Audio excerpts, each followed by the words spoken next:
રાજકોટમાં કેન્દ્રીય મંત્રી અને ભાજપના ઉમેદવાર પુરુષોત્તમ રૂપાલાએ ક્ષત્રિય સમાજ પર કરેલ નિવેદન બાદ ચારે તરફ વિરોધ ઊભો થયો છે, જેના વિરોધમાં સમગ્ર ગુજરાત રાજ્યમાં ક્ષત્રિયો દ્વારા વિરોધના કાર્યક્રમો આપવામાં આવી રહ્યા છે। ત્યારે ભરૂચ જિલ્લામાં વસતા ક્ષત્રિય લોકો દ્વારા વિરોધ કાર્યક્રમ કરવામાં આવી રહ્યો છે,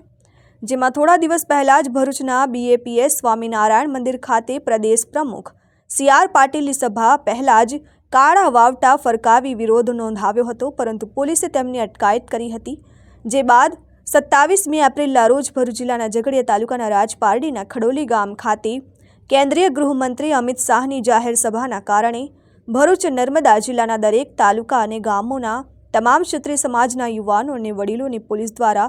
કોઈપણ પ્રકારના વાંક ગુના ગેરકાયદેસર રીતે અટકાયત કરવામાં આવી હતી અને ગેરબંધારણીય કૃત્ય કરવામાં આવતા ક્ષત્રિય સમાજના યુવાનોમાં આક્રોશ ફેલાયો હતો,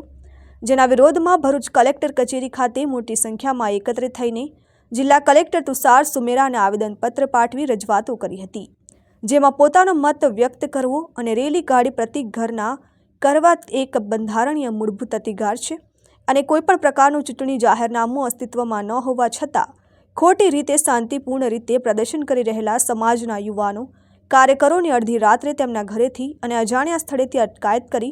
સ્વાતંત્ર્યના મૂળભૂત અધિકારનું ઉલ્લંઘન કરવું અને ગેરકાયદેસર છે, જેથી આવા અધિકારીઓ અને જવાબદારો સામે કાર્યવાહી કરવાની માંગ કરી હતી। Sachin Patel, RN news, Bharuch.